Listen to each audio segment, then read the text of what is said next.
Straight ലൈനിലേക്ക് വീണ്ടും സ്വാഗതം. BJPയുടെ തീപ്പൊരി നേതാവ്, പാർട്ടി സംസ്ഥാന ജനറൽ സെക്രട്ടറി, നാഷണൽ എക്സിക്യൂട്ടീവ് അംഗവുമായ ശ്രീമതി ശോഭ സുരേന്ദ്രനാണ് നമ്മുടെ ഇന്നത്തെ അതിഥി. സെക്രട്ടേറിയറ്റിന് മുന്നിലെ സമരപന്തലിൽ ഉപവാസ സമരത്തിൻ്റെ 4ാം നാളിൽ കൗമുദി ടിവിയുമായി സംസാരിക്കാൻ അവർ സമയം കണ്ടെത്തി. സ്ട്രെയിറ്റ് ലൈനിലേക്ക് സ്വാഗതം ശ്രീമതി ശോഭ സുരേന്ദ്രൻ.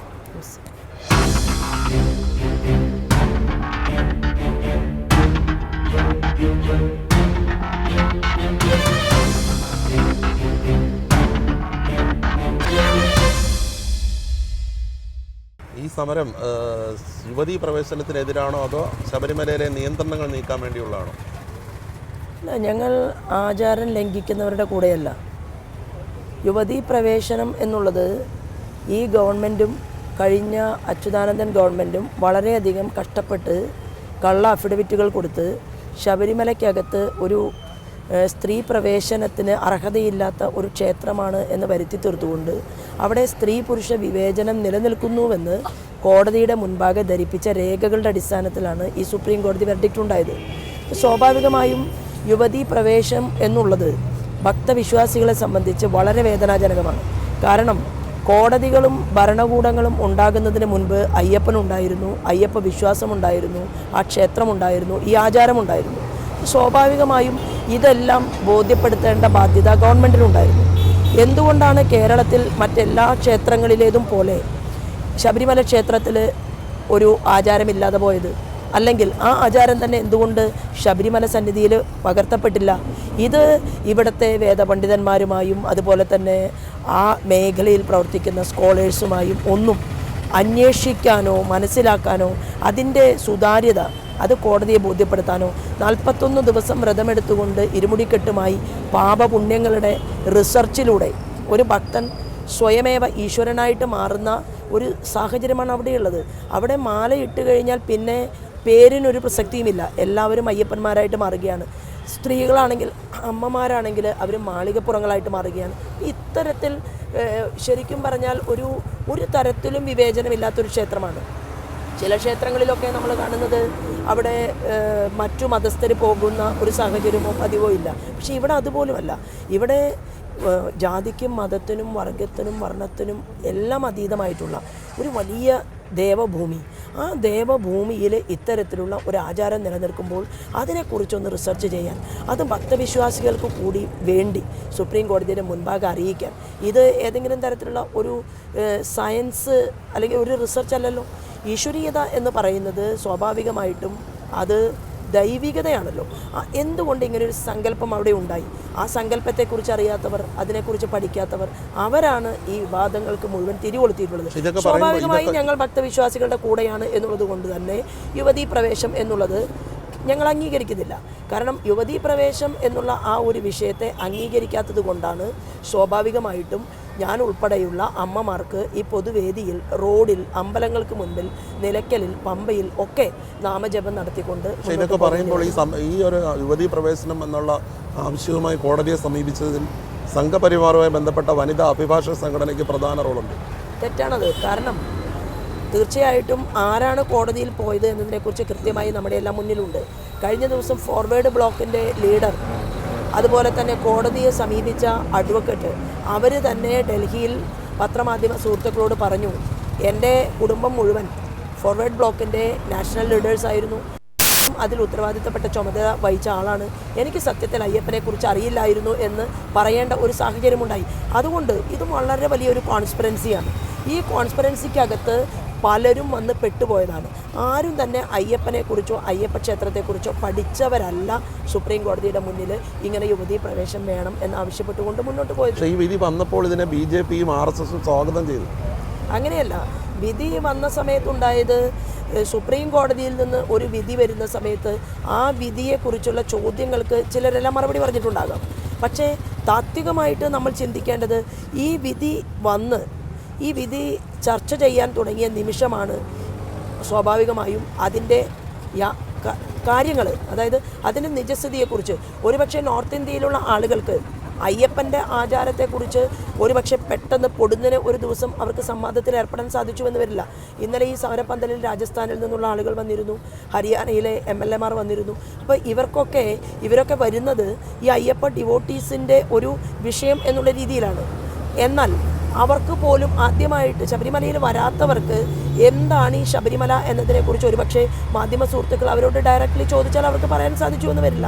അത് അറിയുന്ന ആളുകൾ അവരുമായിട്ട് സംസാരിക്കുമ്പോഴാണ് അതിൽ മാറ്റമുണ്ടാകുന്നത്. ഇപ്പോൾ BJPയുടെ തന്നെ അഖിലേന്ത്യാ പ്രസിഡന്റ് കൃത്യമായിട്ടാണല്ലോ നയം വ്യക്തമാക്കിയത്. RSSൻ്റെ ഏറ്റവും ഉന്നതനായിട്ടുള്ള ലീഡർ മോഹൻജി ഭാഗവത്താണല്ലോ, അദ്ദേഹം കറക്റ്റായിട്ടാണല്ലോ കാര്യങ്ങൾ പറഞ്ഞത്. പക്ഷേ ആരെങ്കിലും, അതായത് ഏതെങ്കിലും ഒരാൾ അല്ലെങ്കിൽ ഏതെങ്കിലും ഒരു അവസരത്തിൽ ക്ഷേത്രങ്ങളിൽ സ്ത്രീകൾ പ്രവേശിക്കുന്നത് തെറ്റാണോ എന്ന് ചോദ്യം ചോദിച്ചാൽ അതിന് മറുപടിയായിട്ട് പറഞ്ഞ വിഷയത്തെ ഊതി പെരുപ്പിച്ചുകൊണ്ട് അതിനെ കൃത്യമായി വാർത്തയാക്കി അതിനെ ഉപയോഗിക്കാൻ ശ്രമിച്ചു. ഭരണഘടനാ ബാധ്യത നിറവേറ്റേണ്ട ഒരു സർക്കാരിന് സുപ്രീം കോടതി വിധി നടപ്പിലാക്കാതെ എങ്ങനെ മുന്നോട്ട് പോകാൻ കഴിയും? ഉദാഹരണം, മഹാരാഷ്ട്രയിലെ ഒരു ക്ഷേത്രവും ഒരു ദർഗയുമായി ബന്ധപ്പെട്ട് വന്ന വിധി അവിടുത്തെ ഗവൺമെൻറ് നടപ്പിലാക്കി. അതിനെക്കുറിച്ച് അവിടെ നോക്കൂ, അവിടെ ഒരാൾ പോലും ആ വിധിക്കെതിരായിട്ട് സമരമോ പ്രക്ഷോഭമോ അല്ലെങ്കിൽ നാമജപമോ നടത്തിക്കൊണ്ട് മുന്നോട്ട് വന്നില്ല.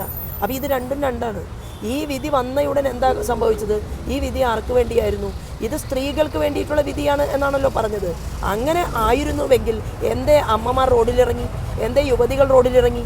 അതായത് ആരാണോ ഈ വിധിയുടെ ഉപഭോക്താക്കൾ, ആ ഉപഭോക്താക്കൾ തന്നെ പറയുന്നു ഞങ്ങൾക്ക് അയ്യപ്പൻ്റെ ആചരണം തകർത്തുകൊണ്ട്, ആചാരം ലംഘിച്ചുകൊണ്ട് ശബരിമലയിൽ അയ്യനെ കാണേണ്ടതില്ല എന്ന് പറഞ്ഞുകൊണ്ട് അവർ രംഗത്ത് വരികയാണ്. അപ്പോൾ രണ്ടിനെയും രണ്ടായിട്ടാണ് കാണേണ്ടത്. മറ്റൊന്ന്, ഇത് ഭരണഘടനാ ബെഞ്ചിൻ്റെ മുന്നിലേക്ക് എങ്ങനെ വന്നു? അതായത് ഒരു ക്ഷേത്രത്തിൽ ഇപ്പോൾ പറശ്ശിനിക്കടവ് മുത്തപ്പന് കൊടുക്കേണ്ട പൂജാദ്രവ്യങ്ങളല്ല ഗുരുവായൂർ അമ്പലത്തിൽ കൊടുക്കുന്നത്, കാടാമ്പുഴ ഭഗവതിക്കുള്ള നിവേദ്യമല്ല ഒരുപക്ഷെ അനന്തപത്മനാഭസ്വാമിക്ക് കൊടുക്കുന്നത്, അല്ലല്ലോ. എല്ലാം വ്യത്യസ്തമാണ്. പയ്യന്നൂരിൽ ഒരു ക്ഷേത്രമുണ്ട്.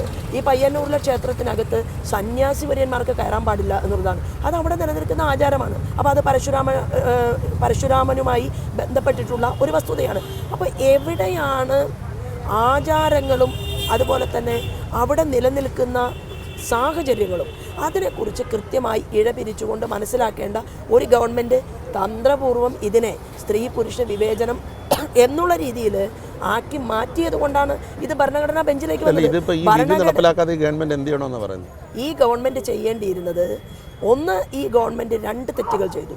ഇവിടുത്തെ ഭക്തവിശ്വാസികളുടെ കൂടെ നിൽക്കുന്നു എന്ന് നടിച്ചുകൊണ്ട് അയ്യപ്പൻ്റെ ക്ഷേത്രത്തിൽ നിലനിൽക്കുന്ന, ശബരിമലയിൽ നിലനിൽക്കുന്ന വിശ്വാസികളുടെ സങ്കല്പത്തെക്കുറിച്ചോ ഡേറ്റി അവിടെ വളരെ പ്രധാനമാണ്. അപ്പോൾ ഈ ആരാധ്യ ദേവതയുടെ എന്താണ് ആ സങ്കല്പം, ഇത് കോടതിയിൽ പറയേണ്ടതിന് പകരം അവർ പറഞ്ഞില്ല. അച്യുതാനന്ദൻ ഗവൺമെൻറ് പറഞ്ഞില്ല. അന്ന് ദേവസ്വം വകുപ്പ് മന്ത്രി സുധാകരനായിരുന്നു. സുധാകരൻ ഈ വിധി വന്നയുടൻ പറഞ്ഞ എന്താണ്, ഈ സുപ്രീം കോടതി വിധി ഞങ്ങളുടെ വിജയമാണ്, LDFൻ്റെ വിജയമാണ് എന്ന് പറഞ്ഞാൽ ഇങ്ങനെ ഒരു വിധി നേടിയെടുക്കാൻ വേണ്ടി ഭക്തരുടെ തന്നെ പണം ഉപയോഗിച്ചുകൊണ്ട് ഭക്തർക്ക് വേണ്ടി ശുദ്ധങ്ങൾ പാലിച്ച് ആചരണങ്ങൾ ലംഘിക്കാതെ ഞങ്ങൾ ദേവനെയും ദേവിയെയും സംരക്ഷിച്ചു കൊള്ളാം എന്ന് പറഞ്ഞ് സത്യപ്രതിജ്ഞ ചെയ്ത ദേവസ്വം ബോർഡിൻ്റെ കൂടെ ഗൂഢാലോചന ഇതിനകത്ത് നടന്നു. അപ്പോൾ അച്യുതാനന്ദൻ ഗവൺമെൻറ് അത് സമർത്ഥമായി ഉപയോഗിച്ചു. അത് തന്നെയാണ് ഈ ഗവൺമെൻറ്റും ചെയ്തത്.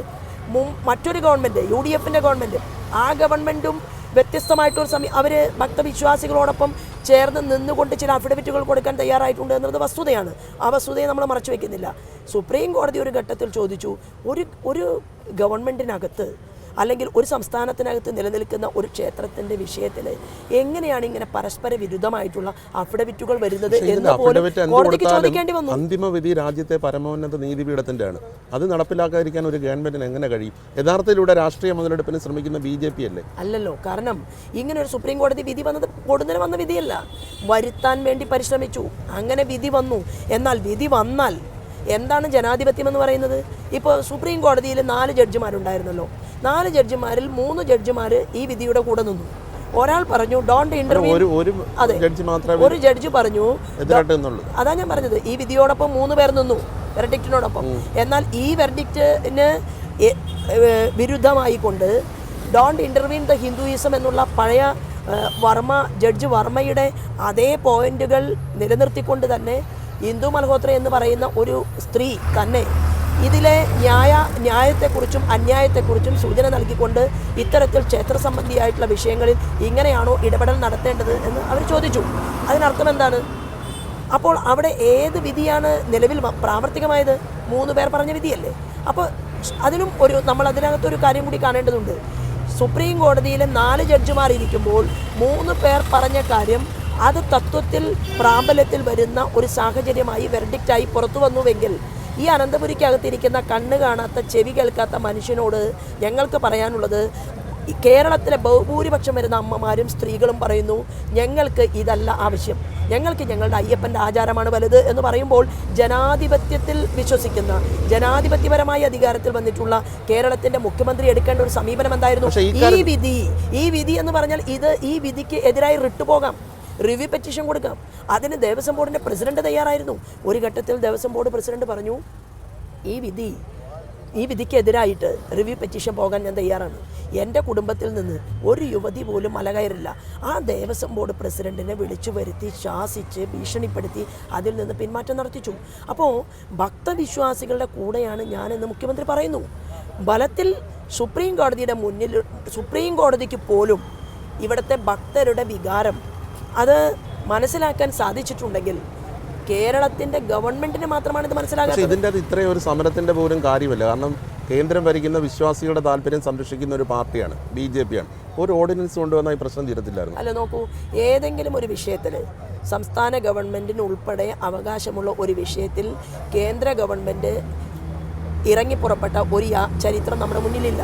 വിശ്വാസിയുടെ കാര്യത്തിൽ അങ്ങനെ എങ്ങനെയാണ് ഒരു ഹിന്ദു വിശ്വാസി, ഇസ്ലാം മതവിശ്വാസി, ക്രിസ്ത്യൻ മതവിശ്വാസി, ഇതൊന്നും കേന്ദ്ര ഗവൺമെൻറ്റിനെ സംബന്ധിച്ച് വ്യത്യസ്തമായിട്ടുള്ള ഒരു സബ്ജക്റ്റ് അല്ല. അവരെ സംബന്ധിച്ച് രാജ്യം ഭരിക്കുന്ന പ്രധാനമന്ത്രി അദ്ദേഹം തന്നെ പറഞ്ഞിട്ടുണ്ട്, ആദ്യം അധികാരത്തിൽ കയറുന്നതിന് മുൻപ് അദ്ദേഹം പറഞ്ഞത്, എൻ്റെ സുപ്രധാനമായ തീരുമാനങ്ങളിലൊന്ന് അദ്ദേഹം പറഞ്ഞു, 57% വരുന്ന ഗ്രാമങ്ങളിലെ ടോയ്ലറ്റ് ഫെസിലിറ്റീസിനെ കുറിച്ചാണ് ഞാൻ ആലോചിക്കുന്നത്. ഞാൻ എൻ്റെ നാട്ടിലെ പെൺകുട്ടികളുടെ സുരക്ഷയെക്കുറിച്ചാണ് ആലോചിക്കുന്നത്. കേരളത്തിലെ ഗവൺമെന്റിന്റെ പണി അതല്ലല്ലോ. പക്ഷെ അതും ഇതും തമ്മിൽ കൂട്ടിച്ചേർത്ത് വായിക്കാൻ പറ്റില്ല. അങ്ങനെ പറഞ്ഞ് അതിനുവേണ്ടി പ്രവർത്തിച്ചു പോകുന്ന ഒരു പ്രൈം മിനിസ്റ്ററെ, ഒരു കേന്ദ്ര ഗവൺമെന്റിനെ ഈ വിഷയത്തിൽ ഇടപെടിക്കൽ നടത്തണമെന്ന് മുഖ്യമന്ത്രി ആഗ്രഹിക്കുന്നുവെങ്കിൽ എന്താ ചെയ്യേണ്ടത്? കേരളത്തിനകത്ത് ജയിലിൽ കിടന്ന, കർണാടകയിലെ ജയിലിനകത്ത് കിടന്ന ഭീകരവാദ പ്രവർത്തനത്തിൻ്റെ പേരിൽ വെറുതെ പോയി കിടന്നതല്ല. ഭീകരവാദ പ്രവർത്തനത്തിൻ്റെ പേരിൽ പോയി കേസിൽപ്പെട്ട് അകത്ത് കിടന്ന മദനിക്ക് വേണ്ടി ഭരണപക്ഷവും പ്രതിപക്ഷവും ചേർന്ന് സംയുക്തമായിട്ട് പ്രമേയം പാസാക്കിയ കേരള നിയമസഭയാണ്. അപ്പോൾ എന്തുകൊണ്ട് ഇവിടുത്തെ ബഹുഭൂരിപക്ഷം വരുന്ന ജനങ്ങളുടെ ഒരു വിഷയം അതിൽ ഇനി കേന്ദ്രത്തിൻ്റെ ഒരു അറ്റൻഷൻ വേണം എന്ന് അവർ ചിന്തിച്ചു കഴിഞ്ഞാൽ ഞങ്ങളല്ലല്ലോ നിയമസഭയ്ക്ക് ആവശ്യപ്പെടണമായിരുന്നു. അതല്ല, ഭരണപക്ഷവും പ്രതിപക്ഷവും ചേർന്നുകൊണ്ട് അവരൊരു പ്രമേയം പാസ്സാക്കണമായിരുന്നു. എന്നിട്ട് കേന്ദ്ര ഗവൺമെന്റിനെ അറിയിക്കണമായിരുന്നു. അപ്പോഴല്ലേ നമുക്ക് മനസ്സിലാക്കേണ്ടത് കേന്ദ്ര ഗവൺമെന്റ് ആ വിഷയവുമായി ബന്ധപ്പെട്ടുകൊണ്ട് ഇടപെടൽ നടത്തുന്നുണ്ടോ. സമരം സുപ്രീം കോടതിയുടെ യുവതീ പ്രവേശന വിധിക്കെതിരെയും ശബരിമലയിലെ നിയന്ത്രണങ്ങൾക്കെതിരെയാണ്. സുപ്രീം കോടതിയുടെ വിധി എന്നുള്ളത് നമ്മുടെ മുന്നിൽ നിലനിൽക്കുകയാണ്. സുപ്രീം കോടതി വിധിയെ നമുക്ക് എന്ത് ചെയ്യാൻ പറ്റില്ല? രാജ്യത്തിൻ്റെ ജനാധിപത്യത്തിലും ഭരണഘടനയിലും വിശ്വസിക്കുന്നവർക്ക് സുപ്രീം കോടതി വിധി ഞങ്ങൾ അംഗീകരിക്കുന്നില്ല എന്ന് പറയാൻ ഒരിക്കലും സാധ്യമല്ല. പക്ഷെ ചേർത്ത് പറയാൻ സാധിക്കും, ഈ വിധിയിലെ പൊരുത്തക്കേടുകളുണ്ട്. ഏത് വിധിയെയും ജനാധിപത്യത്തിലെ പൗരനെ ചോദ്യം ചെയ്യാനുള്ള അവകാശമുണ്ട്. ആ പൊരുത്തക്കേടിനെ കുറിച്ച് സൂചിപ്പിച്ചുകൊണ്ട് റിവ്യൂ പോയിരുന്നുവെങ്കിൽ ഇന്ന കാര്യങ്ങളാണ് ഞങ്ങളുടെ ക്ഷേത്രത്തിനകത്ത് നിലനിൽക്കുന്നത് എന്ന് ദേവസ്വം ബോർഡിന് ഒരു റിവ്യൂ പെറ്റീഷൻ കൊടുത്തുകൊണ്ട് അറിയിക്കാൻ സാധിച്ചിരുന്നുവെങ്കിൽ ഈ പ്രക്ഷോഭത്തിൻ്റെ ഒന്നും ആവശ്യകതയില്ലായിരുന്നു. ഈ പ്രക്ഷോഭം ശബരിമലയിൽ നിന്ന് സെക്രട്ടേറിയറ്റ് മുന്നിലേക്ക് മാറ്റിയത് വേണ്ടത്ര പിന്തുണ കിട്ടാതെ പോയണ്ടല്ലേ? അല്ല, ശബരിമലയിൽ നിന്ന് പ്രക്ഷോഭം ഇങ്ങോട്ടേക്ക് മാറ്റിയിട്ടില്ല.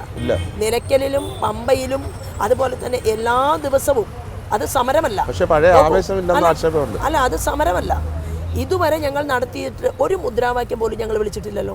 12 മുതൽ അനന്തപുരി വരെ ഞങ്ങൾ നടന്നു, പദയാത്രയായിട്ടാണ് നടന്നത് സംസ്ഥാന അധ്യക്ഷൻ്റെ നേതൃത്വത്തിൽ. അതിൽ ലക്ഷക്കണക്കായിട്ടുള്ള ആളുകൾ പങ്കെടുത്തു, രാഷ്ട്രീയക്കാർ മാത്രമല്ല. ഒരു മുദ്രാവാക്യം പോലും ഞങ്ങൾ ഈ ഗവൺമെൻറ്റിനെതിരായി വിളിച്ചില്ല. ഞങ്ങൾ ആകെ വിളിച്ചത് അയ്യപ്പ നാമജപമായിരുന്നു, അയ്യപ്പ മന്ത്രാക്ഷരങ്ങളായിരുന്നു. ഞങ്ങൾ നിലയ്ക്കലിൽ സമരം ചെയ്തു. എന്ത് സമരമാണ് ചെയ്തത്? സമരം ചെയ്യാൻ എവിടെ സാധിക്കുമോ അത് 144 പിൻവലിക്കണമെന്ന് ആവശ്യപ്പെട്ടുകൊണ്ടാണ് ഞങ്ങൾ സമരം ചെയ്തത്. ജനപിന്തുണ കിട്ടുന്നില്ലല്ലോ. എല്ലാത്തിനും ജനപിന്തുണ കിട്ടിയിട്ടുണ്ട്. ജനപിന്തുണ കിട്ടിയത് കൊണ്ടാണ് ഇപ്പോൾ ആ ജനപിന്തുണയെ ഭയപ്പെട്ടുകൊണ്ട് BJP ഭക്തവിശ്വാസികളുടെ മുന്നിൽ നിന്നു എന്ന് ബോധ്യപ്പെട്ടത് കൊണ്ടാണ് ഇപ്പോൾ വളരെ കഷ്ടപ്പെട്ട് ഒരു മതിൽ പണിയാൻ ശ്രമിക്കുന്നത്.